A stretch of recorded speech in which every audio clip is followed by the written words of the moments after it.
We haven't gotten to talk to you as this crisis has unfolded. Just give us a sense of the impact right now on Coca-Cola, from corporate to factories to consumers. What are you going through?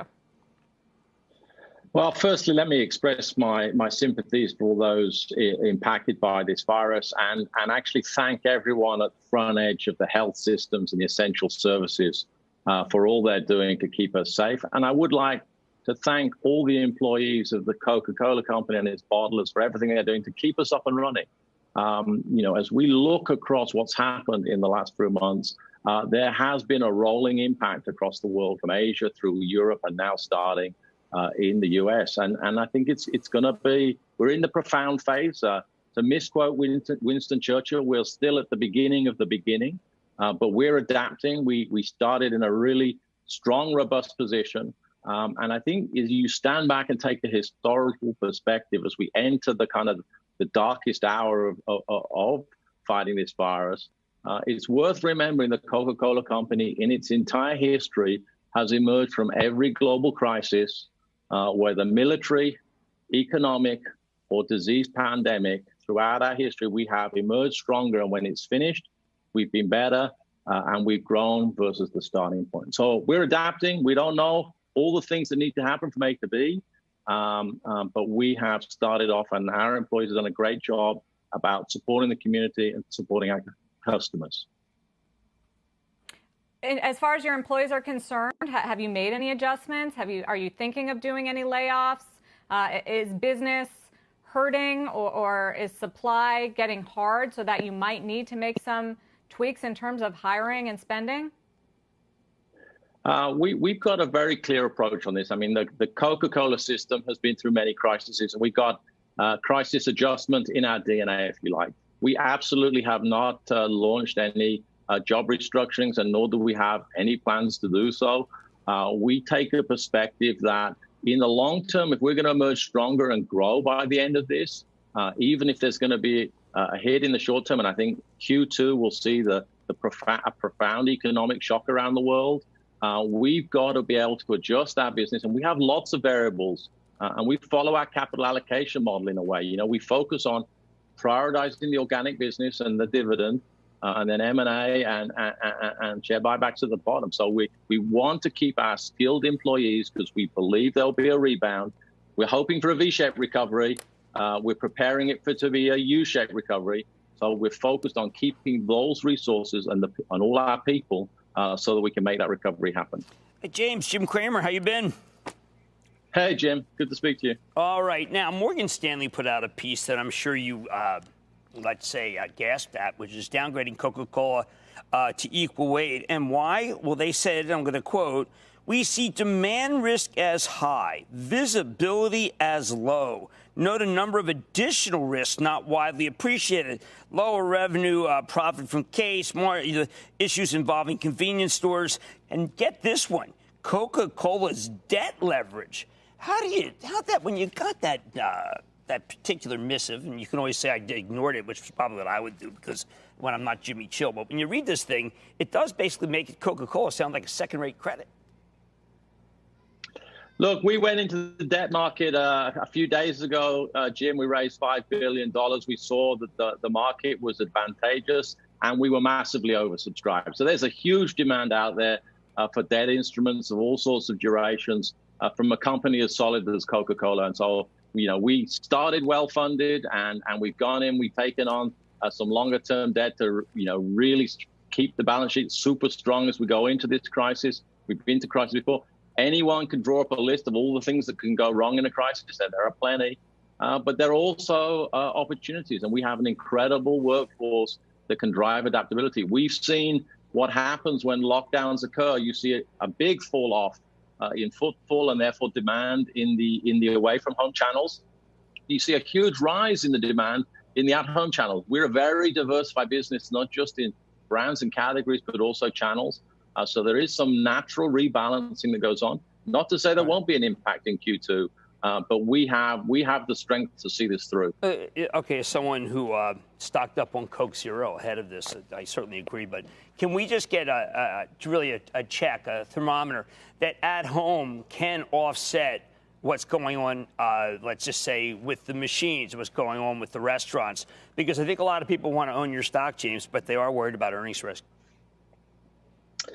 Look, there's going to be an impact, particularly, I think, in Q2, which is going to be to concentrate the largest number of countries in lockdown. And if there is a full hard lockdown rather than a sort of a softer lockdown, the at-home is not going to compensate in the short term from the away from home.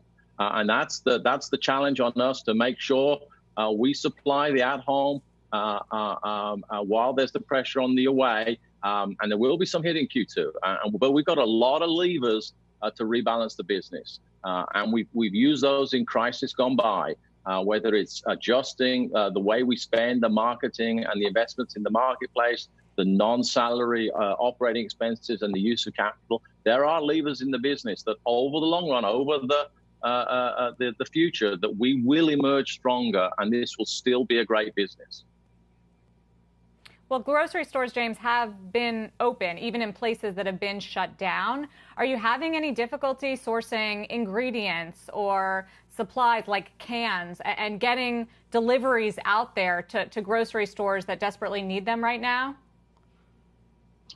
Yeah, look, the supply chain is creaking around the world. There are flashpoints where it's getting a little harder to get ingredients through, whether it's delays at the borders, the big changes in channel mix, use different materials. So the supply chain is creaking. Our teams are doing a great job in adapting. If you look at the US, which is kind of in the period just as the lockdown is starting, you actually see huge volumes starting to go through the grocery trade.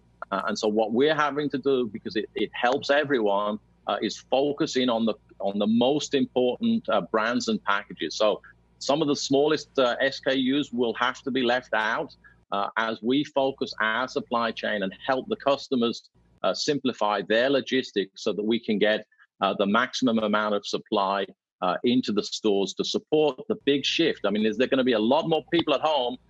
Yesterday, half the people were eating at home, half their meals, and the other half of their meals somewhere else, out away from the home. Tomorrow in a lockdown, they're having all of those meals at home and all those drinks at home. So there's a big shift in the channels in the very short term of these lockdowns. And so we're focused on ensuring supply to those places that are open. Well, what's the most important there? Bottled water? You're seeing it in the grocery channel and the e-commerce channel. You're seeing explosive growth in just about every category, led by water, soft drinks, juices, sports drinks.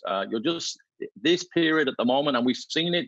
The great thing about the Coke system is being a global business. We've been able to observe, implement what do we need to do in China, in South Korea, in Singapore, as each of these lockdowns came into place, then into Italy and Spain and France and onto the UK. And so we've got a very clear sense of what do we need to do and how do we need to adapt by channel, by brand and by package to ensure supply for the consumers, and how is that going to change? And that's what we're really focused on, is leveraging the strength of the global system to deliver locally.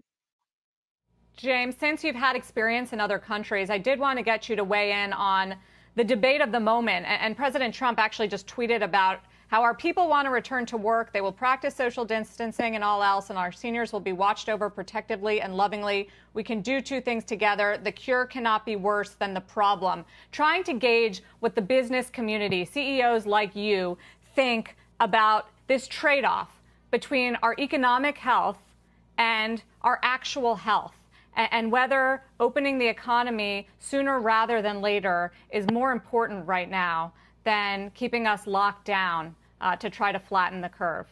What do you think?